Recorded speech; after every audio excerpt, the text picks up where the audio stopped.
Hey guys, before we get started, we want to tell you about our awesome partners, Syrah Technologies, Gregg Vet Clinic, Hicks Chicks, Kenny Chesney's Blue Chair Bay Rum, and all of our awesome partners that you see on the screen right now. Make sure to do business with them and tell them Miss Lou Champion sent you. Hey guys, Ronnie Calhoun here with Miss Lou Champion Spotlight, and I am here virtually with three amazing ladies with what I think is an amazing and interesting story. So who wants to go first and kind of tell us a little bit about what we're here to talk about today? My name's Diane Mills, and I came up about, a little over a year ago with an idea to get 3 other living kidney donors together and doing something big to help advocate for living kidney donation.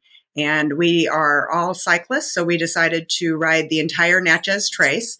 So we had 4 living kidney donors, and the Natchez Trace happens to be 400 miles long. So the only thing that made sense was to ride it in 4 days, which means over 100 miles a day per day. 4 days back to back. We did stay overnight in great places along the trace, and we met a lot of great folks that were willing to share our story and help us advocate and get the message out that living kidney donors can live full, active, healthy lives after donation. Okay, all right. So you guys, how is this how you guys all get to know each other through this network? Right. Anna and I met through a group called Kidney Donor Athletes, and that's where I actually met the other 2 riders. It's a started out as a Facebook group, has grown beyond that since then. But we connected through Kidney Donor Athletes on Facebook. When I thought of the idea for the ride, I put the information out on Kidney Donor Athletes, and we recruited 2 other riders, one from Vermont and one from Colorado. Sonia actually is here joining us this afternoon because she is a representative from Donate Life Mississippi, our Mississippi Organ Recovery Agency. And Maura was a great sponsor for us for the ride to help us advocate here in Mississippi for not just living kidney donation, but organ donation as a whole. Would each of you guys share your story, your own personal story? So I donated to a good friend of mine. She had kidney disease for a number of years. We always knew that she would get to the point that she would need a kidney transplant. When it got to be that time, she was living in Southern Illinois. She called me here in Mississippi and she said, Diane, it's time. I need to start looking for a donor. And I told her, look no further. I'm your match. Kind of not very well educated at that point. I didn't realize how unlikely it would be that I was her match, but it ended up I was her match and successfully donated kidney 5 years ago and also ago. Was a direct match to my intended recipient. I did not know him at the time, but I knew him through mutual friends, through a strength training organization called Strong First. And I knew that he was at end stage and they were looking for a donor. Didn't really occur to me to be the donor until I saw a news story myself, which is why I like to participate in these, telling the story and advocating for living donation, because it really doesn't occur to most people to do unless they've heard a story and they say, wait a minute, maybe I could do that too. And the more people that do that, the more kidneys we can provide to people who need them. So when I saw this news story locally here on the coast of a cashier who donated to the wife of a customer, I said, I know about somebody that needs a kidney. I think I could do that. And I'm lucky enough to have a brother who's a nephrologist, a kidney doctor. So he was able to answer all my questions along the way. And I fortunately passed all the tests. It's a fairly rigorous testing process. I met Dustin, my recipient, during the testing process. He lives in Oklahoma. So I went to Oklahoma City for the testing and then went back again for surgery. So I started the process in January 2019. We were matched in March. I did the testing in April. I was approved in May, and we did the surgery in June. So the process for me took about 6 months, which is fairly typical. Wow, that's pretty interesting because I'm very ignorant about this, and that's why I'm so excited to do this interview today.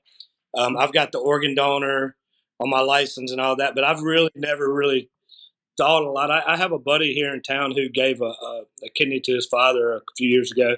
I just always assumed those were the cases, that it was a family member or something like that. But for you to say that it was somebody who you never met, that's kind of interesting to me. Sometimes it's just, there's so many things you can do in the world to help others. We can't do it all, but sometimes you just come across that thing and you go, I think that's my thing. And this was my thing. God bless you. And Sonia, you want to share some of your story? So I met these wonderful ladies. Their story came to us at Moore, Mississippi Organ Recovery Agency, and we were following them along their ride. And unfortunately, I couldn't catch them in Natchez, but I'm catching them today. And I think that your story is amazing. What you're doing is just awesome, advocating for organ donation. What people I go out in the community because I'm community outreach. And so in my areas, when I go out, I explain to people that, we can save life by just being an organ donor. That's just a selfless, priceless gift to give somebody the gift of life. I try to let people know one person can save up to 8 lives by being a donor. And it can enhance up to 75 lives through eye and tissue donation. But to be a living donor, that's just amazing because it goes to show that they're living healthy lives, riding 100 miles a day, which is amazing. And they're giving someone else a second chance on life by donating an organ to them. And it is so amazing that you were able to bless someone like that. And at more of what we do, donors and recipients, they do become family. It's what we consider to become family because you build a relationship with them because that's a person is really grateful to get that second chance. So I think that you ladies are awesome. I love your story. I'm looking forward to what you're going to do in the future because I know you're going to do something else big because this was big, the 444 and 4 women and 4 kidneys. I love the story. So when I spoke to Diane, I was excited about it. I'd already heard about her and I was just glad to just learn more about them. And I just think it's awesome that I look for your group to expand even larger the next time when you come through. So I'm looking forward to what you're going to do and what states you're going to touch with your story and advocating for organ donation. You're saving lives. You're amazing. You're welcome. Thank you, Sonia. That's awesome. We have a guy that just came down last April. He did the same, something similar, the 444. His son has autism, so he has a charity called Jacob's Audible. And he took the entire month to walk through the Natchez Trace. So I think it's just such a unique, it's a really cool way to bring awareness. And he would stop in different towns along the way and all of that. So it's such a great way, and in a beautiful way too, because anybody who's ever driven the Trace knows how beautiful it is. And I can only imagine on foot or bicycle, it's got to be that much more peaceful and beautiful. But so Diane, tell me, how did this come to be? Is this the first year of this? Am I correct? Or This was our first event together, and we do have plans. Haven't quite finalized what we'll do in the future, but we definitely want to keep the momentum going and do things going forward as well. And tell me, so just for people that we kind of just dove in, but for people who are watching, if they want to follow you on Facebook and all of that, how can they do that? What's the name of everything? So we use the number 4. Anytime I say 4, it's the number 4. 4 women, 4 kidneys, 444 miles, 4 days. And you can, if you put in 4 women, 4 kidneys, you're probably going to find us on Facebook. We also have an Instagram account with the same title. So are you the sort of the spearhead behind this? I kind of dreamed it up, but I had 3 other women who joined forces with me and were definitely a needed part of the team. But yeah, it was kind of, it just came to me. I know I'd been wanting to do something to advocate for living donors for a number of years. A friend of mine happened to ride the full Natchez Trace, and I learned then that it was 444 miles, and that just kind of put the spark in my brain. 444 miles. I need 3 other women to do this with me to get the 4 women, 4 kidneys. And it worked out well. Diane was a great leader. She had the idea. She organized did all the legwork to make it happen. But once we were on the ride, it was just the 4 of us were all equal teammates, and it was an incredible success. I mean, we really did well. We trained hard. We rode 3,000 miles to get ready for this, and it worked out great. We really didn't have any moments where we doubted our ability to finish and to get it done. But it was not easy. So when she first reached out to you, did you think?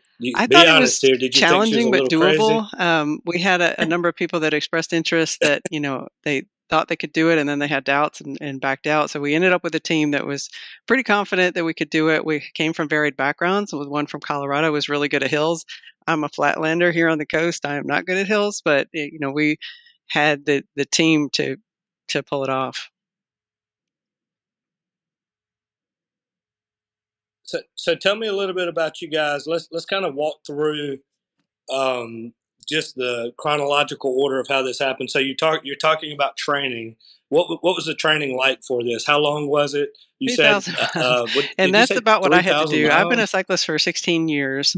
I started riding back in 2006, actually, so even longer. 2008 is when I kind of started road riding. And I was a pretty heavy duty cyclist for about 4 or 5 years. And then I switched gears. I started strength training. And the last 4 or 5 years, I've been competing in weightlifting, which is very kind of the opposite end of the spectrum from endurance sports. Snatch and clean and jerk. So master's weightlifting. And when I first heard about this ride, I said, no, I can't put that much focus on it. That's really just changing my training up completely. But then I decided that's actually what I want to do this year.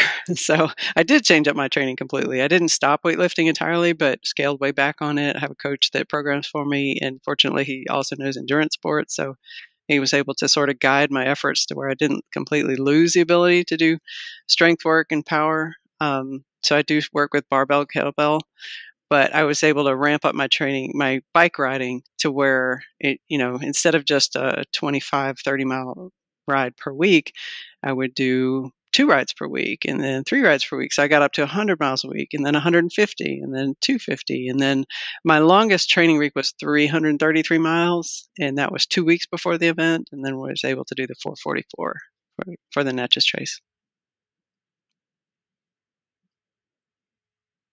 Wow, Diane, how was your preparation for it? Very similar. I'm not as analytical as Anna is. I kind of just more whenever I could get on the bike, I make sure I was riding. I made sure I got in a lot of long rides, 80, 90 miles back to back on the weekends if I could. Through the week, my work schedule is pretty busy, so I can only really ride of an evening. So I made sure when I was riding of an evening that I might only have an hour and a half to ride, but I made sure I was pushing hard. I was finding whatever hills I could and really pushing up those. Just as much time as I could get in the saddle as possible was really important to me.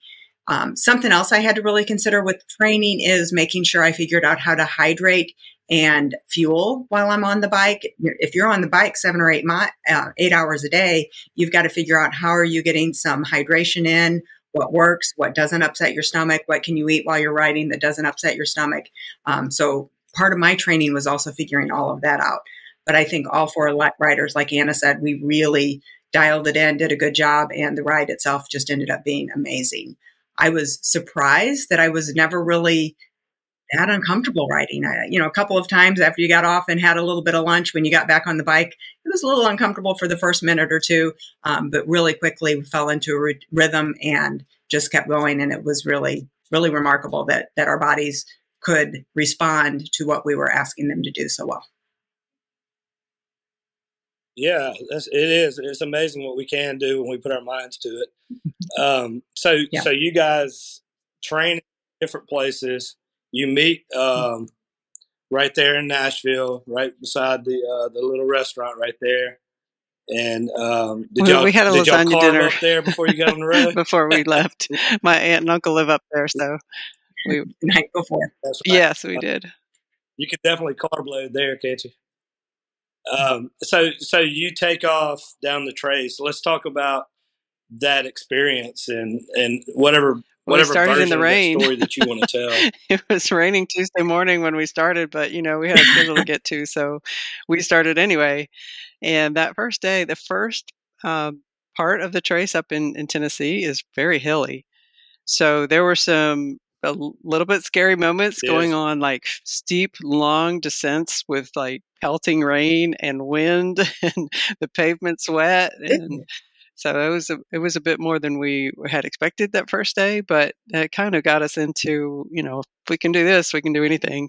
It wasn't cold, so we were, it was pleasant. The weather was pleasant, so even the rain the first day wasn't too bad.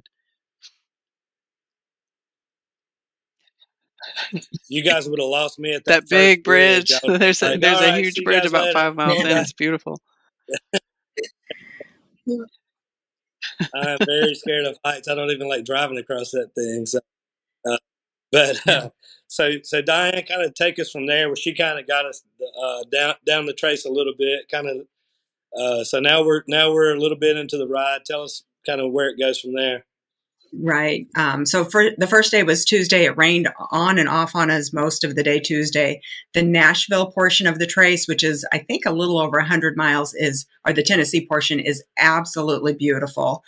We had some folks tell us that there wasn't going to be as much beauty once we got out of Tennessee, and I didn't agree with that. I think there are other really, really pretty portions of the trace, but Tennessee was definitely beautiful. Very hilly. Anna talks about the descents. There were some climbs to go down that descent. You have to go up the climb first, and there were some tough climbs, but we made it through. Didn't really have any issues. Nobody ever had to get off their bike and walk. We biked up every single one of them.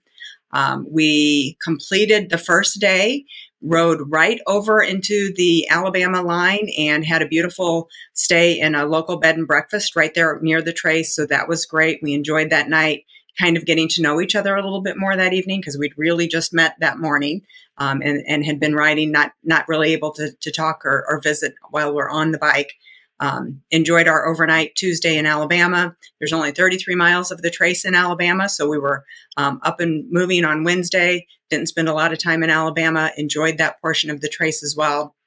And then we were so happy when we crossed into the Mississippi line, with Anna and I both being from Mississippi. And I have to tell you, Mississippi hospitality is alive and well. I cannot explain how much support we've received from Mississippi. When I started planning this ride, I started reaching out to cycling groups, cycling shops, and also tourism bureaus in the different communities that we're riding through. And the response I received from communities and people in Mississippi, it's amazing, the support. We didn't get quite as much support in the other states. Alabama, I'll give them a pass. It's only 30 miles, but Mississippi just showed out. So when we rode into Mississippi, we were all excited. We knew we were going to start seeing some more people, having folks join us on the route, and they definitely showed out. That first day, we ended up, oh gosh, it seems like so long ago. We went through Tupelo. We had great support through Tupelo. Cycling folks came out, fed us lunch, visited us with us on the ride. When we rode into Tupelo, it was really exciting. There was another group cycling the opposite direction on the trace, and that they had heard we were coming, so they stopped and waited for us to come in and cheered us on when we came in. So that was really exciting.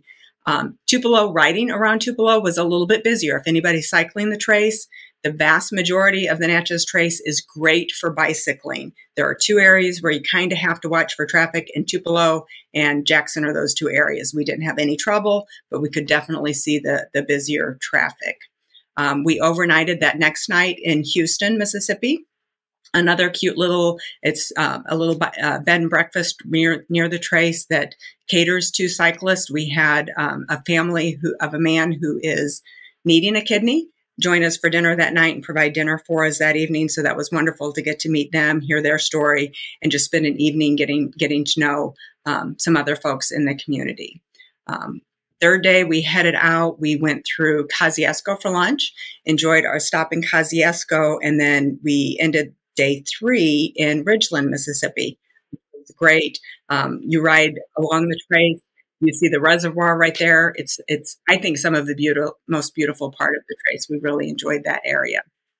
Rode into Ridgeland, stayed in Ridgeland on the third night, got up, left Ridgeland, had just right at 100 miles to finish the day, had a great fourth day. The third day, we benefited from a tailwind. When we woke up the fourth day and headed out, that tailwind had shifted a little bit, and we now had a headwind, but might have slowed us down a little bit, but it certainly didn't deter us. We finished out the day, and we're so excited, and it was so much fun riding into Natchez that night. Natchez welcomed us with open arms. We had a couple cyclists out there kind of lurking off to the side, and they said, "We heard you were coming, so we're kind of hanging out waiting to see you come in." when we got to the Natchez Grand Hotel that evening, each one of us in different situations, we had our shirts on, but each one of us had people come up to us and say, I think I read about you in the paper. Are you with that group that donated kidneys? So it was really fun to see folks there in Natchez in the community. They'd heard about us and were welcoming us in. I can't say enough good things about riding the Natchez Trace. It is a great bicycle ride. Yeah. Traffic was, for the most part, very respectful, and in a lot of places, traffic was just non-existent. The road conditions were incredibly good. I was amazed at the road conditions, and it was so peaceful, mile after mile, 444 miles, and you've got the little mile markers on the side of the road, so you can kind of count down as you go. No trash, no signs, and minimal traffic. It's just beautiful. Yeah. Wow. Sonia, since we got you being quiet for a minute, I'll throw one at you. Is keep you awake over there, so you keep in here with us. So tell us a little bit about before we get back to the rider. Tell us a little bit about your. I know you touched on it, but what would you like for our viewers to know about your organization? Mora has been around for over 30 years, helping donors and recipient families go through the process of restoring life, excuse me, helping them through the donation process. What I would like for them to know that we're here, we're supportive to donor families, recipients, and especially a group like this, because we look for people to advocate the importance of it, because organ donation is very important. I mean, we have a health crisis now where we need more people to register for donors, but because we need to save lives. And they can simply do that. I'm going to give you a website too. You can go to registerme.org. Registerme.org, or if you go into your local driver's license locations, you can do it when you renew your license and when you get your hunting license, because hunting season is coming up. They can register to be a donor there. It's just takes just a second to do it, and I can't see why anyone wouldn't do it, because I tell people when we leave here, we don't need this where we're going. We don't need this where we're going.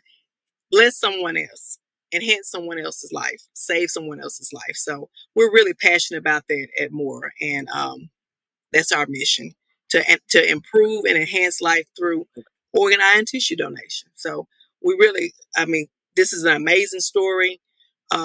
It's very challenging from listening to what you ladies did. I mean, I applaud you. I'm like him. When I got to the bridge, I would have been off the bike. That's over with for me. But it just shows your strength and your endurance and your passion for what you believe in and blessing other people. And you truly have done that. It's truly amazing, your story. I got to see the impact of organ donation when I went to the transplant games this year, just a couple of months ago in Birmingham. And there were several more representatives there. And the team is made up of transplant recipients and donor families, so people that had lost a loved one who had donated, and then living donors. So all of us got to interact with each other and really see and feel that impact of organ donation and how special it is. It is very special. You ladies are very special. Sonia, I was just about to say the same thing that you said.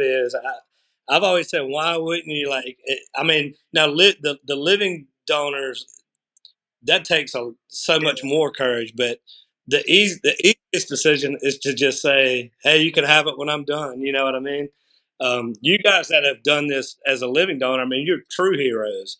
But the rest of us should just be like, hey, one of our riders donated a portion of her liver as well as a kidney.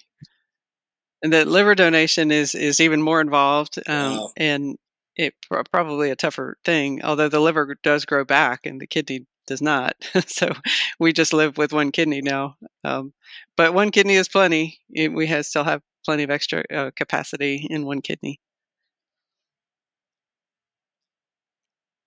Well, let's talk about the process of when you decide that you want to do this. How does it go all the way until when it's done in the recovery? What's that like? Well, I guess you've got the testing. So they have to see if you're a match. If you're not a match, you can still donate to somebody if you're not a match. There's paired donations, chains, and something called the National Kidney Registry, where you can donate and you just basically put your kidney up in the pool, and they find the best match for your kidney, and then you give your intended recipient a voucher, and then they get a kidney from that same pool within a few months.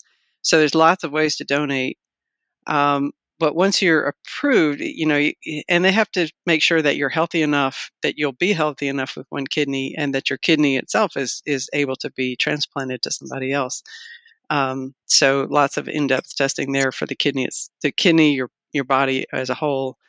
And then they prepare you for surgery. And as a living donor, you can step out of that process at any time. Up until you go into the operating room, you can say, I changed my mind. But most of us are pretty dedicated to get through this. Unlikely that we would change our mind, but just to know, anybody that looks into it, that you're not stuck in the process once you start. So the surgery itself is a lot like other abdominal surgeries. So a lot of people compare to, gallbladder removal, or, I had a C-section when my son was born. Recovery was pretty similar. A couple days in the hospital, and then a couple weeks of, just resting and just walking and not working, taking it easy, not lifting anything. A few more weeks of not lifting anything, but you can start moving normally again. For me, I got back on my bike at 5 weeks. And then I started lifting again, light weights at 6 weeks, and then slowly worked back up. I had a strength competition 4 months after my surgery, and I deadlifted 300 pounds, which was about what I did before surgery.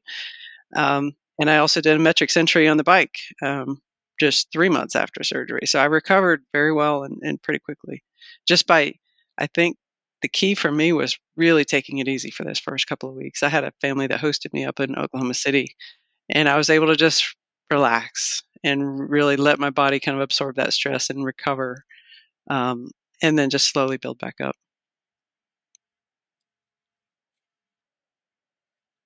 And Diane, I'm guessing a lot of people that do this. Is it generally? It seems like 2 questions here. Life after, it seems like life after is pretty normal, but I'll let you kind of speak on that. And then, do you hear that the decision to do this, is it something most people sit down with their families and say, "Hey, I got this crazy idea," or I mean, how do you sell that to somebody else? Okay. Well, your first question for life after, I think it varies by person. I can only speak for myself, and then the writers that rode with me, and then the folks that I've met through kidney donor athletes. Personally, life after for me has been healthier, I think, than if I wouldn't have donated a kidney. I think the process of going through the kidney donation and now knowing I only have one kidney challenges me to make sure I'm taking care of my health in a way that I don't know that I would have if I would not have donated. I know I have to stay hydrated. I have to look after myself. So life after for me has been probably healthier than it would have been otherwise. There was also the addition that I never ever dreamed of, is just connecting with folks who are like-minded, have a similar passion, and working towards something with them. I would have never had that opportunity if I wouldn't have been a kidney donor. And that's been very powerful and meaningful in my life, giving me something big to work towards, to work towards meeting a goal has been very rewarding. As far as how folks tell their family members, I think that varies. I was very open with my family from the get-go. And when I started going through the testing process, I let them know. I didn't have anyone that wasn't supportive from the get-go. One of the reasons why I think I wanted to do this ride, though, is to help educate not just potential donors, but those family members and friends. There's still some old held fallacies about giving a kidney. And we wanted to dispel that myth so that if somebody in your circle steps forward and says, "Hey, I want to donate a kidney," you can be supportive and say, "Hey, I heard about this other group. You can still live a full, healthy life after that." So I think that's important. We did have one of the women in the group that rode with us that shared, she donated during COVID, so her ability to spend time with her family was kind of limited, and she didn't initially tell them. She didn't tell them. She didn't share with her parents even that she had donated until after the fact. And she said it was a little bumpy right at first. They were a little hurt that they weren't included, but they eventually came around and were very supportive.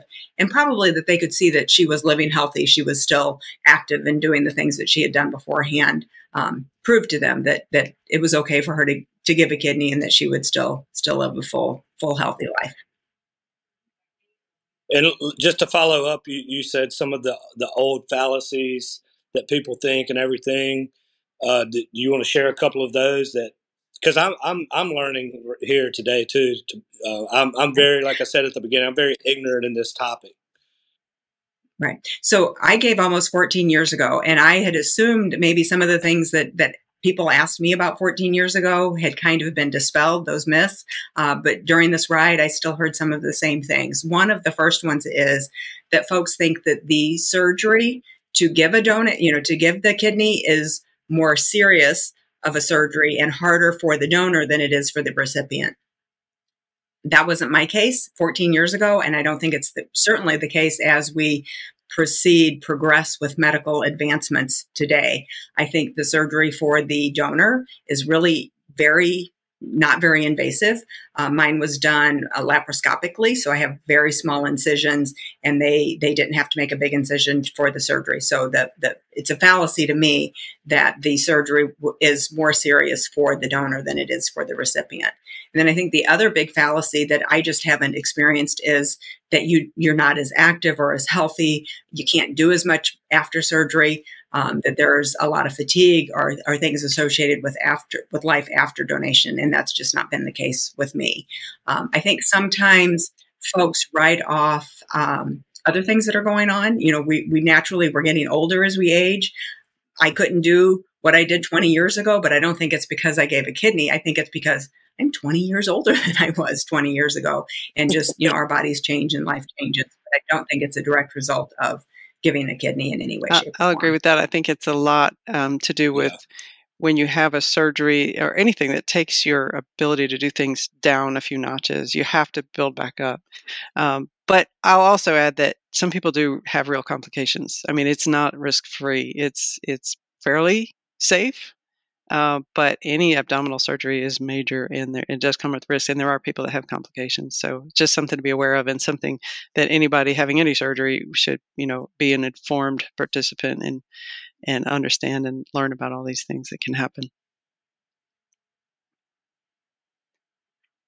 Yeah. Well, I guess I'm looking down at my notes here. I've got a couple more things I definitely want to get to. And then I'm going to let everybody kind of give whatever message you want to give at the end, but so you can kind of be thinking about that. But Diane, I just wanted to ask you real quick, what about the future of this? Since this is the first year and now you've had a week or so to reflect, what's the future of this? Is it going to stay on the trace, or are you going to move it around, or have you thought about that? I've thought about it a lot. I've talked to the other writers about it, but it's to be determined. We're not quite sure what the future looks like, other than there is a future. We will continue to do things. We loved our time on the Natchez Trace. We also love the idea that the Natchez Trace is a national park. So maybe we go out and visit other national parks and take our message out to other parts of the United States. We've got lots of options. So you haven't heard the last of us. We'll keep you posted. That's right. I'll just give each of you an opportunity to share whatever you want to share with about what you do and why you do it and all that you would want to share with our viewers. I would just say that I'm grateful for all the connections that we made along the way. I mean, Diane did such a great job of setting us up with meeting people that needed a kidney, meeting people in in Mora and the other agencies that are involved, media opportunities to spread the word, and just making all those connections is really special, and especially connections with Diane and Becky and Rebecca, that rode the trace, and really just, I mean, for donation and doing things like this and connections in general, just to look for opportunities to turn your attention to the positive. I mean, while we were doing this, there's a war in the Middle East, there's a presidential election going on, there was a hurricane, and it's not that we're ignoring the negative, but it was just so nice to focus on the positive for a week amongst all these things that are going on in the world. Absolutely. You have to do that sometimes for your mental health. Oh, no doubt, because I mean, there's only a limited Yes. amount of things that we can control anyway. So I love that. I love that answer. Just control Exactly. what you can control and pray about the rest. That's my philosophy. Sonia, what would you want to leave with what your role in this? What would you want to leave the viewers? I always tell personally? everyone when I go out and encourage everyone, please consider registering to be a registered organ donor. As these women show, it can impact lives in a major way. It's priceless gift. It doesn't cost you a thing. And, you know, I look forward to leaving people as a donor, you leave a legacy, and also you're blessing someone else's life by giving them a second chance and or enhancing their life. So as Anna and Diane have shown, they have enhanced lives and given life to people and made connections. And it's just an amazing thing that you can do. And it's just a selfless act. And I ask people, why aren't you registered? Because yes, you should. You should register. It's a simple process. Just do it. Like Nike say, just do it. Well, you stay on them, son. You stay on them, and you keep on them. I'm gonna stay on them down You here. call me if you need me. That's my area. I'll come see you. Calling the big guns. That's right. and I think that you're right about that too. Both of us. Yeah, both of us listening to these ladies' stories, I agree with you. It's very inspiring, and I think that interview. And I'm gonna get to you in 1 second, Diane. I'll let you share yours, but just the people that I've been able to meet from doing these types of interviews and everything. It's always amazing to me that the different types of people out there that are just doing things that this never crosses my mind, but then you meet people who are just all in on it, and it makes you start when they say raising awareness, it's real, because it really does start making you think about things that we just don't think about. The world moves fast, and you almost have to do something big in today's world to get people's attention. And 4 ladies, 4 kidneys, in 4 days, that grabs people's attention. That's big. So congrats on the branding, the mission, the vision, the endurance, all of that. It's all amazing, and it's inspiring. So I just wanted to get that in before I let you kind of share your last message with everybody, Diane. Thank you. I appreciate that so much. But you saying that reminds me, so when the 4 of us met on Tuesday, it was really apparent that we were all uncomfortable being front and center. At no point in this ride did we ever want the ride to really be just about us. We just wanted to be the catalyst to show what life could be like after living donation. We had the very meaningful pleasure of meeting 2 folks along the route that needed kidneys. And to us, that was always the mission. We are looking for their next kidneys. We want to support them. We've built relationships with them, and we will continue to support them going forward. But really, there's over 90,000 people on a waiting list today waiting for kidneys. And if we can help 1, 2, 3, any of those people find their kidneys, that was our mission. I appreciate the kudos, the support that we received on the route was overwhelming and did just my mental health wonders to see that there's so many good people in the world. But the reminder is we're working to get those folks kidneys that need kidneys. It can be done. We can make a difference in other people's lives. And I just hope other folks will consider that, if not for themselves, if they know of other people in the community, support those folks as they make that decision for themselves. Yeah, and I just had this conversation with a lady here in Natchez who's always doing so much for other people, and Tawana, for everybody watching it in Natchez, and I was telling her, I said she doesn't like kind of compliments or anything like that, but I was getting on to her a little bit, and I was like, Tawana, you got to get these messages out, because you're cheating these other people if you don't share. And I said, you're strong, and you're capable of getting this message out. So even though I know you guys don't necessarily love the attention, I think that it's important, because even though you're not doing it for yourself, you're doing it for others. But you still have to get out and share this message to be able to help others. So look at it from that perspective. We're here. This is not my favorite thing to do, by the way, are these Zoom calls, but I'm here. We're here. That's right. Well, keep up the great work. Anything else that you guys? Yeah, my recipient was there at the launch of our ride. He was happened to be in Nashville for business, so it was great to see him and doing well with my former right kidney now for a little over 5 years. That's great. Yeah, you're like, all right. I should have asked him if I could borrow it for the week, but I didn't need it.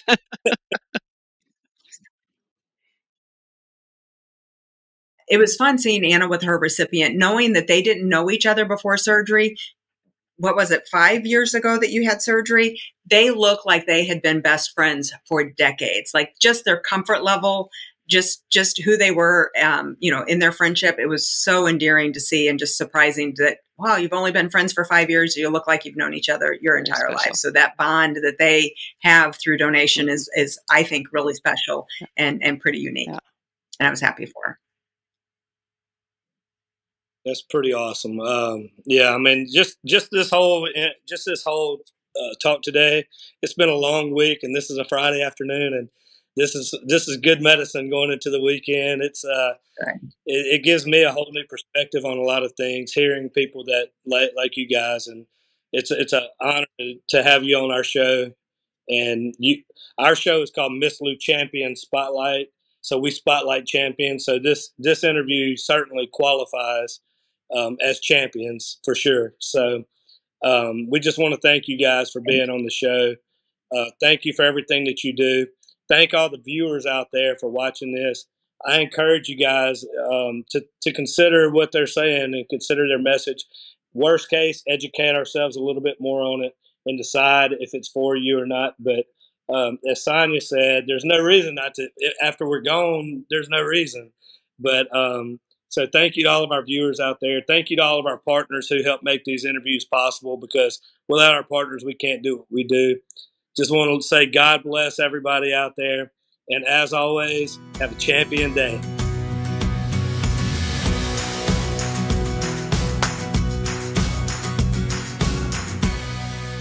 Hey, Miss Lou, come visit us, Tom and Wright Granning at Go Mart and On the Go Deli.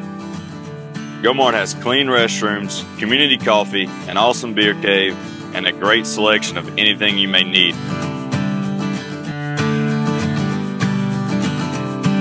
Located at the corner of Highland Boulevard and Highway 61 South in Natchez. Also stop by Wardo's Po' Boys at 309 North Broadway on the beautiful Natchez Bluff, where everyone is family.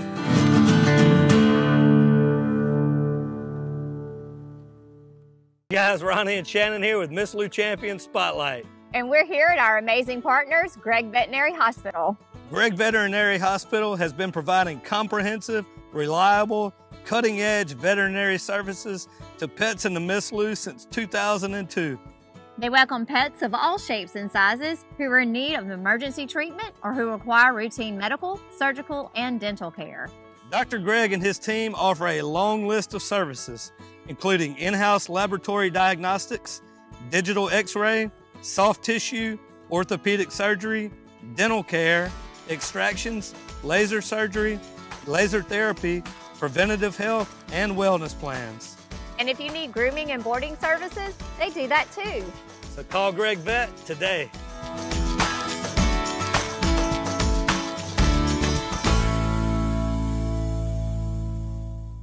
Hi, it's Shannon with Miss Lou Champion Spotlight. If you like what we're doing, be sure to follow, like, share, and even comment on all our content. Also, visit MissLouChampions.com to sign up for our newsletter and to receive other information, as well as the opportunity to receive some awesome prizes. Thank you, Miss Lou, for your continued support, and as always, have a champion day. Hey y'all, it's Ronnie and Shannon with Miss Lou Champion Spotlight. And we want to tell you about our awesome partner, J.E. Hicks Distributing Company, also known as Hicks Chicks. Hicks Chicks is a local, family-owned food distribution company that has been serving the Miss Lou since 1945. You already know they serve all of your favorite restaurants, but did you know that they are also open to the public? Hicks Chicks has a variety of food products, including delicious heat and eat options like chicken and dumplings, white bean chicken chili, lasagna, and gumbo. They also carry a wide variety of seafood options like shrimp, crabs, tuna steaks, salmon, and catfish. And don't forget about their delicious burgers that are already pattied up for you, and their amazing dessert options. So stop by today at 1380 Martin Luther King Jr. Road in Natchez. Hicks Chicks. Way more than just chicken.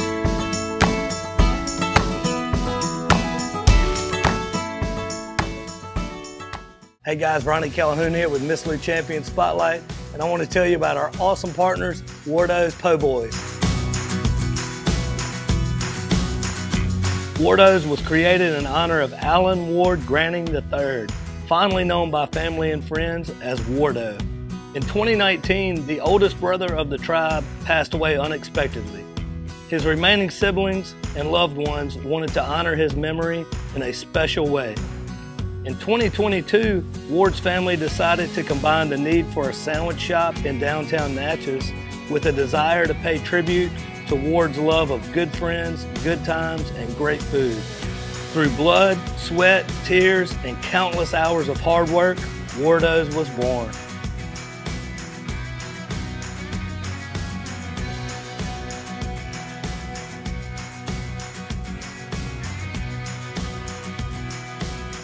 So go visit Wardo's today at 309 North Broadway Street in Natchez, where the po' boys are so good, you'll swear you're in Cajun country.